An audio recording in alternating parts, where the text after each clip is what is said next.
Good morning student. आज का हमारा टॉपिक है 3 फेज इंडक्शन मोटर। तो सबसे पहली चीज़, ये एक एसी मशीन है। दूसरी चीज़, इसका नाम है हमारा इंडक्शन मोटर। तो बेसिकली ये इलेक्ट्रोमैग्नेटिक इंडक्शन प्रिंसिपल पे वर्क करती है, जैसे हमारा ट्रांसफार्मर वर्क करता था। यानी यहाँ पर हमें सिर्फ एक ही सप्लाई सोर्स देनी पड़ेगी, यानी स्टेटर को सप्लाई देनी है।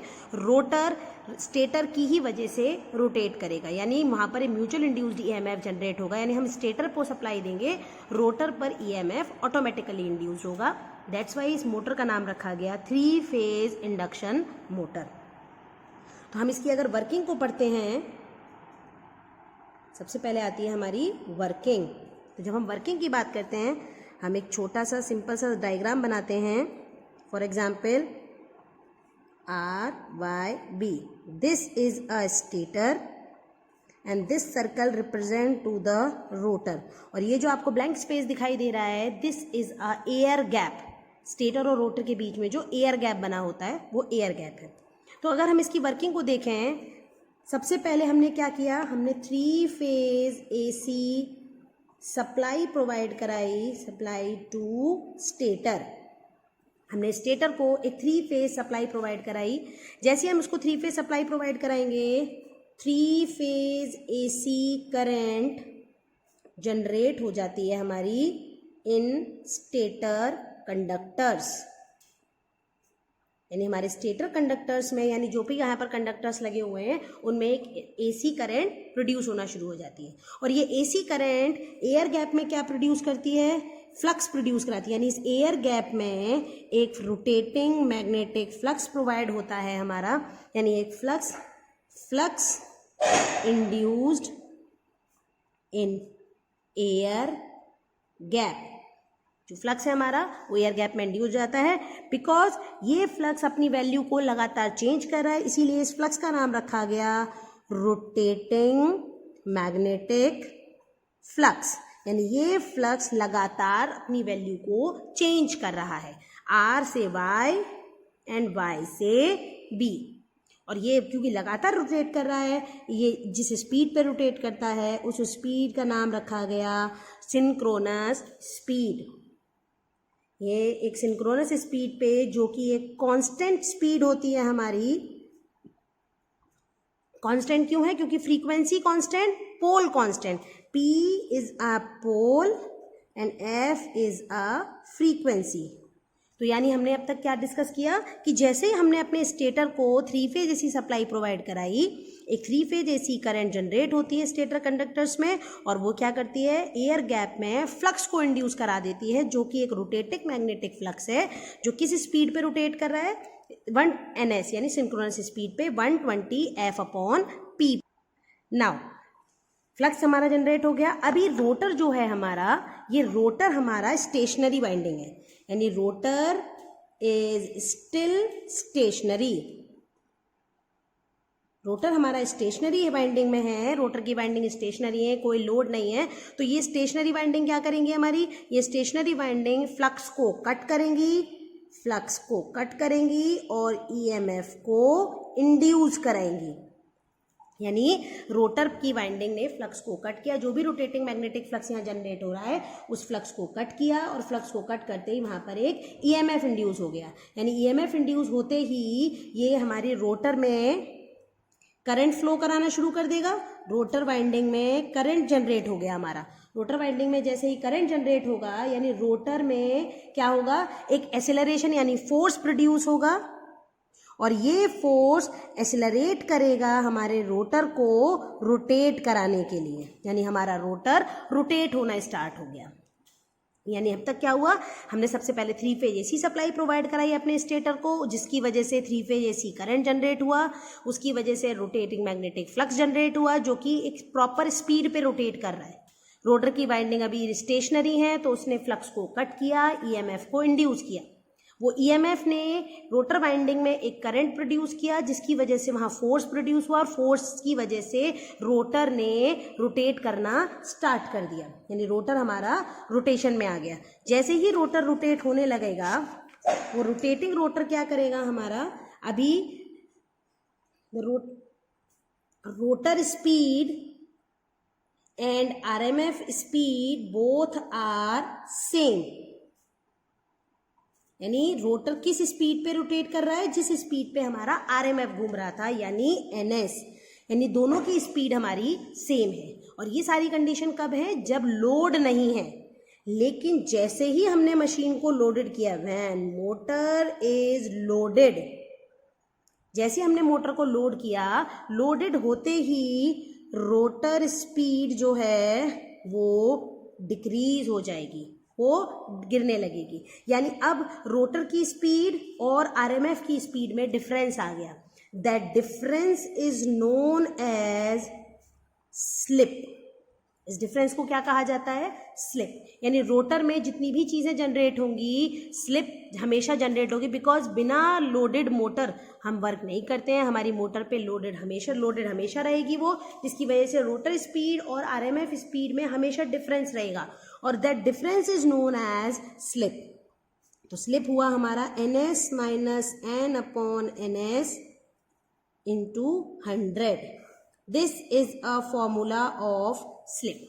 तो एक सिंपल वर्किंग थी हमारी इंडक्शन मोटर की, कि जैसे ही हमने अपनी 3 फेज सप्लाई प्रोवाइड कराई स्टेटर को, वहां पर एक करंट जनरेट हुई, उस करंट ने एयर गैप में एक फ्लक्स को जनरेट किया। दैट फ्लक्स जो है वो एक सिंक्रोनस स्पीड पे रोटेट कर रहा था हमारा, उसको रोटर की वाइंडिंग ने कट किया। रोटर वाइंडिंग ने कट करते ही, फ्लक्स कट करेंगे तो ईएमएफ इंड्यूस होगा, वो ईएमएफ ने रोटर के कंडक्टर्स में करंट को जनरेट किया, जिसकी वजह से वहां फोर्स प्रोड्यूस हुआ, और फोर्स की वजह से रोटर रोटेट होने लगा।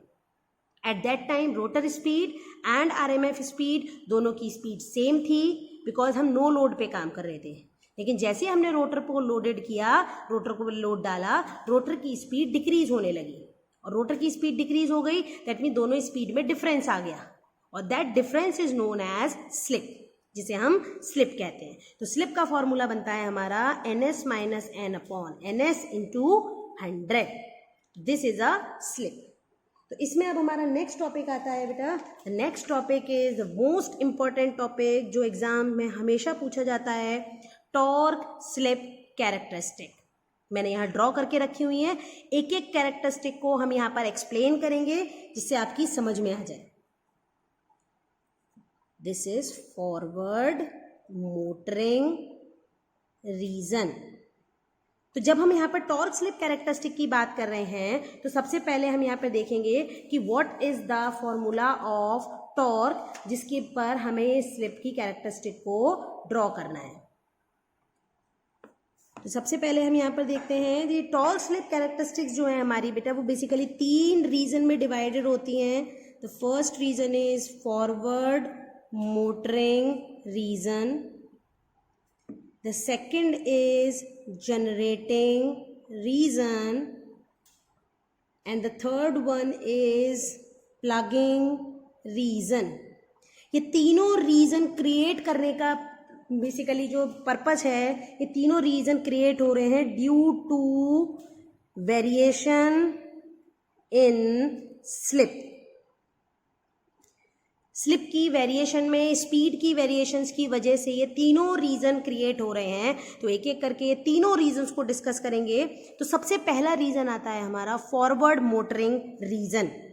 The first region is forward motoring region. तो अगर हम फॉरवर्ड मोटरिंग रीजन की बात कर रहे हैं, यानी this is a general region जिसमें एक्चुअली मोटर वर्क करती है, और जिसमें स्लिप हमारी 0 से 1 के बीच में लाई करती है, विच is the actual range of slip. Slip की एक्चुअल रेंज हमारी क्या होती है, या तो स्लिप 0 होगी या हाईएस्ट वैल्यू स्लिप की 1 होगी। हमेशा 0 से 1 के बीच में ही हमारी स्लिप लाई करती है। तो इस रीजन को अगर आप यहाँ देखेंगे, ये 0 से लेके 1 तक का रीजन को मैंने नाम दिया है फॉरवर्ड मोटरिंग रीजन। इस रीजन को भी मैंने 2 रीजन्स में डिवाइडेड कर रखा है, स्टेबल एंड अनस्टेबल। वो रीजन क्यों डिवाइड किए गए हैं, मैंने स्लिप के जस्ट मिड वाला पॉइंट कंसीडर किया। फॉर एग्जाम्पल मैंने यहाँ पर एक SM पॉइंट को एग्जाम्पल के तौर पे उसको 0.5 कंसीडर किया। इसका मतलब 0.5 से पहले की रेंज होंगी हमारी 0.1, 0.2, 0.3, 0.4, and after this range the values are these. तो दीज रेंज जो है हमारी, वो इसके कंपैरेटिवली बहुत ज़्यादा है, और ये वैल्यू स्लिप की बहुत कम है। तो बेसिकली यहाँ पर हमने स्लिप को दो अलग अलग रेंज में डिवाइड कर दिया। एक SM से पहले वाली रेंज जो बहुत कम स्लिप रेंज होगी हमारी, जिसमें स्लिप की वैल्यू बहुत कम होगी। एक SM से 1 तक की रेंज जिसमें स्लिप की वैल्यू हमारी बहुत ज़्यादा है। तो अगर हमने यहाँ पर रीजन डिवाइड किया है तो सबसे पहला रीजन हमने लिया है स्टेबल रीजन, जिसमें मैंने रेंज रखी है 0 से SM तक। अब मैं इस रीजन का नाम रख रही हूं बेटा लो स्लिप रीजन। इस रीजन का क्या नाम रखा गया? लो स्लिप रीजन, क्योंकि इसमें स्लिप की वैल्यू बहुत कम है। तो अगर मैं टॉर्क का फॉर्मूला देखूं, torque is directly proportional to SR2 upon R2 square plus SX2 का whole square. This is a general expression of torque. तो अगर मैं यहाँ पर स्लिप को बहुत कम रखा है तो उस स्लिप को कम रखने की वजह से अगर मैं डिनोमिनेटर वाला टर्म देखूं SX2 स्क्वायर, तो this SX2 square have the very less value comparatively R2 square, क्योंकि R2 तो कांस्टेंट है हमारा, रेजिस्टेंस फ्रीक्वेंसी पे डिपेंडेंट नहीं है, तो वो स्लिप पे भी डिपेंड नहीं करेगा हमारा। तो R2 तो एक कांस्टेंट वैल्यू है, लेकिन जितना हम स्लिप को कम करते जाएंगे, स्लिप की वजह से SX2 स्क्वायर की वैल्यू हमारी बहुत कम होती चली जाएगी। और अगर SX2 स्क्वायर R2 स्क्वायर के कंपेरेटिवली हमारा कम होता जा रहा है, तो इसका मतलब क्या हुआ हमारा कि टॉर्क में से हम उस SX2 स्क्वायर वाले टर्म को निग्लेक्ट कर सकते हैं। तो हमारा टर्म सिर्फ ये बचा, यानी इस रीजन के अकॉर्डिंग, इस फॉर्मूले के अकॉर्डिंग टॉर्क हमारा स्लिप के डायरेक्टली प्रोपोर्शनल निकल कर आया। डायरेक्ट रिलेशन का मतलब टॉर्क जो है, torque linearly behave with slip, यानी टॉर्क स्लिप के साथ एक लीनियर बिहेव कर रहा है।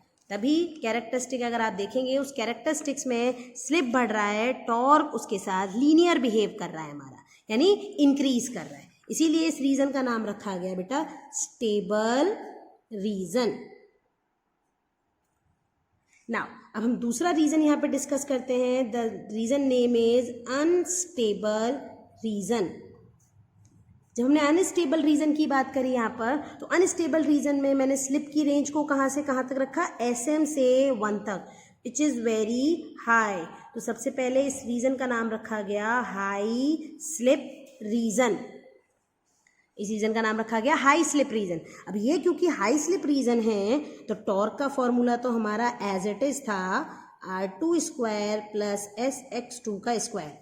यानी स्लिप अगर कम है तो वह SX2 स्क्वायर की वैल्यू को जितना कम कर रही है, अगर स्लिप बढ़ेगी तो वह SX2 स्क्वायर की वैल्यू को बढ़ाएगी। और R2 हमारा कांस्टेंट है, उसमें कोई चेंज हो नहीं रहा है हमारा। तो because this is a high slip region, SX2 square की वैल्यू R2 स्क्वायर के कंपैरेटिवली बढ़ती चली जाएगी। और अगर ये बढ़ेगी तो अब हमें R2 स्क्वायर को निग्लेक्ट करना पड़ेगा। तो नीचे जो टर्म बचा वो ये बचा हमारा SR2 upon S square X2 square. S से अगर मैंने इसको कैंसिल आउट किया तो यहाँ पर मैं जनरलाइज कर सकती हूँ इसको कि torque is inversely proportional to slip. That's why एक पर्टिकुलर रेंज के बाद, यानी SM के बाद 1 तक पहुंचने तक टॉर्क लगातार डिक्रीज होता चला जा रहा है। ठीक है ना? इसका मतलब this is known as unstable region, क्योंकि यहाँ पर टॉर्क हमारा स्लिप के साथ लीनियरली बिहेव ना करके इनवर्स बिहेव कर रहा है। तो 2 रीज़न हमारे थे, यानी जब हमारी नॉर्मल मोटर वर्क करती है, यानी जब नॉर्मल हमारी स्लिप होती है 0 से लेके 1 तक, तो भी उसमें हमारे 2 रीज़न क्रिएट हो जाते हैं। One is a stable region, one is a unstable region. यानी एक पर्टिकुलर रेंज के बाद, स्लिप की एक पर्टिकुलर रेंज के बाद हमारा टॉर्क स्लिप के साथ इन्वर्स बिहेव करने लगता है, और उस रेंज से पहले टॉर्क स्लिप के साथ लीनियरली बिहेव करता है। तो नाउ हम बात करते हैं अपने सेकेंड रीजन की, जिसे हमने नाम दिया है जनरेटिंग रीजन। अब जनरेटिंग रीजन हमने नाम क्यों दिया गया है इस रीजन का? इस रीजन में सबसे पहली चीज, slip needs to be negative. इस रीजन में स्लिप हमारी निगेटिव हो जाती है, और निगेटिव होने का रीजन क्या होता है हमारा? नॉर्मली क्या है हमारा कि रोटर स्पीड सिंक्रोनस स्पीड से कभी ज़्यादा नहीं होती है। रोटर की स्पीड हमेशा कम होगी और NS हमेशा हमारा ज़्यादा होगा। बट इन सच कंडीशंस, कुछ भी ऐसी कंडीशंस आती हैं हमारी जिन कंडीशंस में रोटर की स्पीड सिंक्रोनस स्पीड से ज़्यादा हो जाती है। एट दैट कंडीशन अगर हम स्लिप का फॉर्मूला अप्लाई करते हैं, if N is greater than N S, तो स्लिप हमेशा हमें निगेटिव मिलेगी, और क्योंकि स्लिप निगेटिव मिल रही है तो इससे जो टॉर्क जनरेट होगा वो भी निगेटिव जनरेट होगा।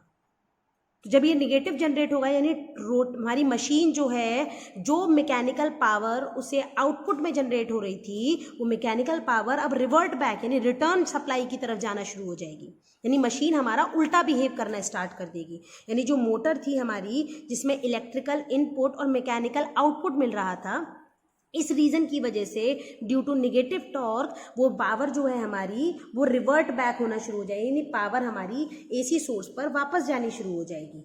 इसी वजह से इस रीज़न में हमारी motor acts as a generator, यानी जैसे ही हमारे मैकेनिकल इनपुट और इलेक्ट्रिकल आउटपुट बन जाता है, मशीन हमारी जनरेटर की तरह से बिहेव करने लगती है। तो इस रीज़न में क्या होता है, और ये पॉसिबल कब है, केवल when N is greater than N S. जिस टाइम पर एन की वैल्यू यानी रोटर की स्पीड सिंक्रोनस स्पीड से ज़्यादा हो जाएगी, at that time slip is negative, और स्लिप निगेटिव तो टॉर्क इज निगेटिव, यानी motor acts as a generator, यानी मैकेनिकल पावर जो है वो अब इनपुट बन गई और इलेक्ट्रिकल पावर हमारी आउटपुट बन गई, पावर सोर्स में वापस जाना शुरू हो जाएगी। तो this region is known as generating region. इसीलिए अगर आप कैरेक्टरिस्टिक्स में देखेंगे बिल्कुल सेम कैरेक्टरिस्टिक्स ड्रॉ की गई हैं, but in this characteristic torque is negative, slip is negative. Okay, तो यहाँ पर स्लिप नेगेटिव, टॉर्क नेगेटिव, तो मोटर के उल्टा काम करना शुरू कर देगी, मोटर की जगह वो जनरेटरिंग रीजन की तरह वर्क करना शुरू कर देगी। नाउ अब आता है हमारा third region. The third region is plugging region. अगर हम प्लगिंग रीजन की बात कर रहे हैं, अभी तक हमने जो स्लिप का रेंज रखा था, the slip range is 0 to 1 if slip is greater than 1। अगर स्लिप हमारी ग्रेटर देन 1 हो जाती है तब जो रीजन क्रिएट होता है, that region is known as plugging region. और ये होगा कब क्रिएट, क्योंकि according to the slip formula, the formula is this NS minus N upon NS। और अगर ये फॉर्मूला है हमारा, तो इस फॉर्मूले के हिसाब से हमें कभी भी स्लिप की वैल्यू 1 से ज़्यादा नहीं मिलेगी। लेकिन अगर मैं इस फॉर्मूले को ऐसे लिखूं, यानी ये बन गया NS plus N upon NS, अब हमें स्लिप की वैल्यू 1 से ज़्यादा मिलनी स्टार्ट हो जाएगी। यानी जब रोटर और स्टेटर की रोटेटिंग डायरेक्शंस ऑपोजिट हो जाए, यानी वो दोनों एक दूसरे के ऑपोजिट बिहेव करने लगे। और ऑपोजिट बिहेव कब करेंगे, जब आपने जो रोटर पे सप्लाई दी है RYB की जगह उसे RB कर दिया जाए, यानी अब रोटर का और स्टेटर का डायरेक्शन चेंज हो गया। यानी फॉर एग्जांपल कि हमने मशीन पे काम किया, मशीन पे काम करते हमने सिर्फ 2 वायर की पोजीशन चेंज की अपने सप्लाई सोर्स में, तो 2 वायर की पोजीशन चेंज करते ही the phase sequence is change, और फेज सीक्वेंस चेंज होगा तो हमारी रोटर जो है और स्टेटर दोनों ऑपोजिट डायरेक्शन में रोटेट करना स्टार्ट कर देंगे, और उस टाइम पे the slip value is always greater than 1। यानी रोटर और स्टेटर ने उल्टा घूमना शुरू कर दिया, तो इसकी वजह से जो मोटर पे करंट जनरेट होगी, the motor current is very high. Motor की करंट हमारी बहुत हाई जनरेट हो जाती है, जिसकी वजह से हीटिंग प्रोड्यूस होती है, बहुत ज़्यादा हीटिंग प्रोड्यूस होगी। This is a major disadvantage of this region, क्योंकि सिंपल सी बात है, अगर कोई चीज़ उल्टा घूमेगी वहाँ पर फ्रिक्शन जनरेट होगा, और ड्यू टू द फ्रिक्शन बहुत हैवी करंट यानी हाई हीटिंग प्रोड्यूस होगी। और इस हाई हीटिंग की वजह से क्या होता है हमारा कि this is a major disadvantage.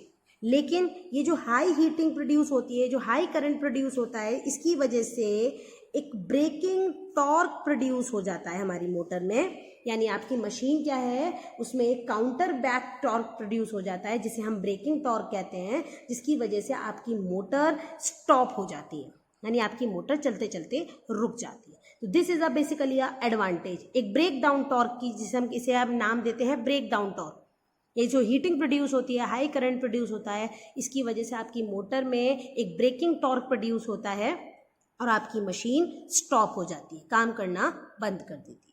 That's why अगर आप कैरेक्टरिस्टिक्स देखेंगे तो मैंने प्लगिंग रीजन में आपका टॉर्क बिल्कुल नेग्लिजिबल होता जा रहा है, वो धीरे धीरे आपकी मोटर स्टॉप मोड में आती जा रही है।